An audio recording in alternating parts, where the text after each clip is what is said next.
प्रेरणादायी व सुबोध जीवन जगण्यासाठी माझे चॅनल सरळ जीवनधारा सबस्क्राईब करा। आज मी आपला लीला सेठ म्हणजे पहिला न्यायाधीश, पहिला वकील,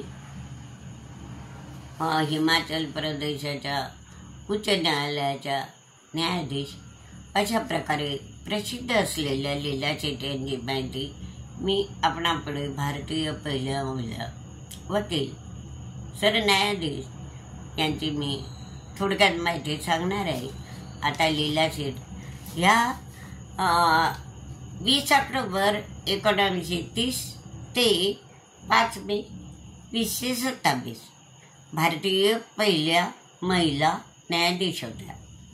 5 ऑगस्ट 1991 रोजी दिल्ली उच्च न्यायालयाच्या आणि हिमाचल प्रदेश न्यायालयाच्या, दिल्ली उच्च न्यायालयाच्याही आणि हिमाचल प्रदेश न्यायालयाचे मुख्य न्यायाधीश बनणाऱ्या पहिल्या महिला न्यायाधीश आणि वकील म्हणजे लीला सेठ। आता भारताच्या सर्वोच्च न्यायालयाने वरिष्ठ वकील म्हणूनही त्यांची नियुक्ती केली, त्या पहिल्याच वकील। आता बिस्किट बॅनर राजन पिल्ले यांच्या मृत्यूची यांच्या मृत्यूच्या चौकशी आयोगासह अनेक चौकशी आयोगावर त्या बसल्या होत्या। आता 1912 मध्ये खूप प्रसिद्ध दिल्ली समूह म्हणजे निर्भयाचं ते बसमध्ये अत्याचार झालेले, बलात्कार झालेले हे सुद्धा कायद्यामध्ये सुधारणा करण्यासाठी स्थापन झालेल्या पहिल्या न्यायमूर्ती वर्मा समितीच्या 3 सदस्यीय खंडपीठाचा भाग देखील त्याच होता। निर्भया हत्याकांडाच्या वेळी म्हणजे अत्याचार खूप प्रसिद्ध समूह बलात्कार, तर सदस्यीय खंडपीठाचा भाग देखील त्यांच्याचकडे। 1997 ते 2003 पर्यंत भारताच्या 15व्या कायदा आयोगाच्या त्या सदस्य होत्या। 1997 ते 2000 पर्यंत ते भारताच्या 15व्या कायदा आयोगाच्या सदस्य होत्या आणि आपल्या कुटुंबातील मालमत्ता मुलींना मिळावी, बापाच्या इस्टेटीचा वाटा मुलींनाही मिळावा या कायद्यातील सुधारणा करण्यासाठी सुद्धा त्या जबाबदार होत्या हिंदू उत्तराधिकारी म्हणून, की मुलीला सुद्धा मालमत्तेत वाटा भेटायला पाहिजे, हिस्सा भेटायला पाहिजे। आता त्यांचा जन्म 20 ऑक्टोबर 1930 ते लखनौ येथे झाला। वडील जे होते त्यांना 2 भाऊ होते, एक ती बहीण होती। आता वडील JEPL रेल्वे सेवेत काम करत होते आणि ती लीला सेठ 11 वर्षाचे असताना ते मरण पावले। तिला खूप दुःख झाले, पण आईने तिचे शिक्षण दार्जिलिंगच्या लोरोटो कॉन्व्हेंट स्कूलमध्ये शिक्षण पूर्ण केले। नंतर त्यांनी कोलकात्याला टेनोग्राफर म्हणून नोकरीला सुरुवात केली आणि तिथेच त्यांची प्रेम सेठ यांच्याशी भेट झाली आणि त्यांचा अर्थव्यवस्थित असं लग्न सुद्धा झालं। आता तिचे जे पती होते मग ते पती पत्नी लंडनला निघून गेले, कारण ते बाटा येथे काम करीत होते तिचे पती। मग तिला कायद्याचा अभ्यास सुरू करायचा होता। आपण जर लंडनला आलो तर बाटा येथे आपणही कायद्याचा अभ्यास सुरुवात करू, तर म्हणून त्यांनी काय केलं की शक्यतोवर आपल्याला हा जो कायद्याचा अभ्यास करायचा तर असा विषय निवडायचा की आपल्या ह्या कायद्याच्या विषयाचा अभ्यास घरी व्हायला पाहिजे, कारण त्यावेळी काही दिवसांनी त्या गरोदर राहिल्या होत्या आणि म्हणून त्या 180 मुलांमध्ये 180 मुलं शाळेत अभ्यास करीत, तर त्या विषयाचा घरी अभ्यास करीत, तरीसुद्धा त्या पहिल्या नंबरनं उत्तीर्ण झाल्या. तर त्या 180 विद्यार्थ्यांना सुद्धा दुःख झालं की ही घरी राहून सुद्धा अभ्यास केला आणि आपण हजर राहून सुद्धा कमी, ते सुद्धा दुःख त्यांना तिच्याबद्दल वाटलं. आणि मग त्यांनी पुढे काय केलं की 1958 लीला शेठनं लंडनची बार परीक्षा दिली आणि तिथेही त्या पहिल्या क्रमांकाच्या पहिल्या महिला ठरल्या. इंग्लंडच्या बार परीक्षेत सुद्धा. तर एवढंच काही 1959 त्या बारमध्ये रुजू झाल्या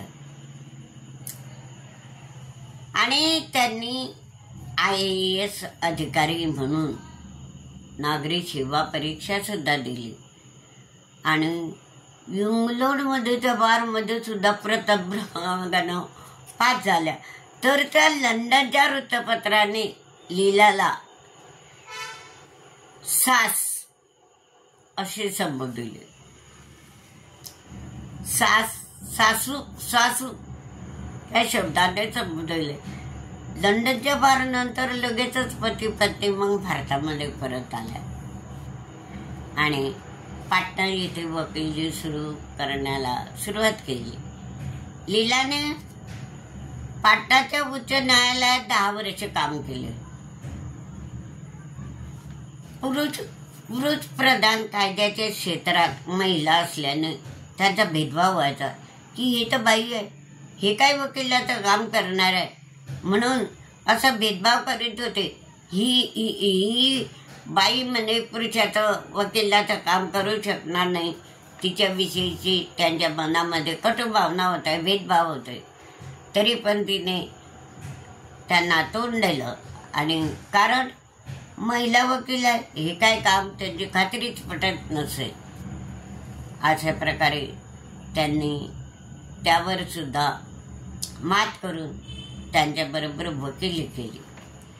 एवढंच काय, will the children of India हे त्यांचे पुस्तक विशेष गाजले.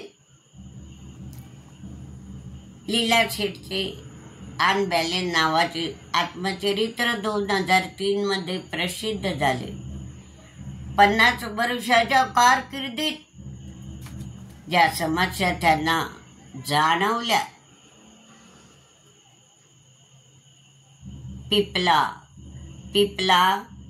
Pipla rice in modern India हे पुस्तक लिहिले. 50 वर्षाच्या कारकिर्दीत ज्या काही समस्या त्यांना जाणवल्या, भोगाव्या लागल्या, तर त्या people's rise in modern India हे पुस्तकात लिहिलेलं आहे तिने.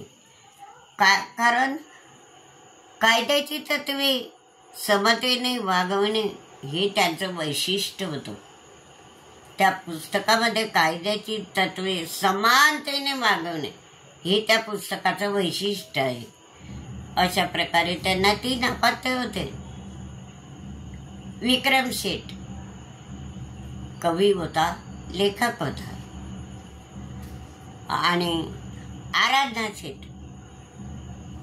कला दिग्दर्शक, चित्रपट निर्मिती होती आणि शांतनु शेठ बौद्ध शिक्षिका होती.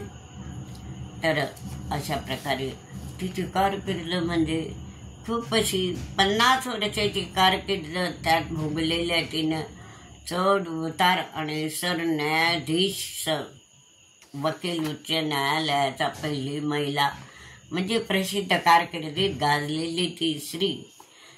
आणि तिचं निधन 5 मे 2017च्या रात्री वयाच्या 86व्या वर्षी नोएडा येथील त्यांच्या निवासस्थानी हृदय श्वसनाच्या झटक्याने लीला शेठचे निधन झाले. मग त्यांच्या पश्चामध्ये पती, 2 मुले एक मुलगी राहिली आणि त्यांच्यावर अंत्यसंस्कार करण्यात आले नाही, कारण त्यांनी प्रत्यारोपण किंवा वैद्यकीय संशोधनासाठी त्यांच्यावर अंत्यसंस्कार त्यांचेही प्रत्यारोपण किंवा वैद्यकीय संशोधनासाठी डोळे आणि अवयवदान केले होते.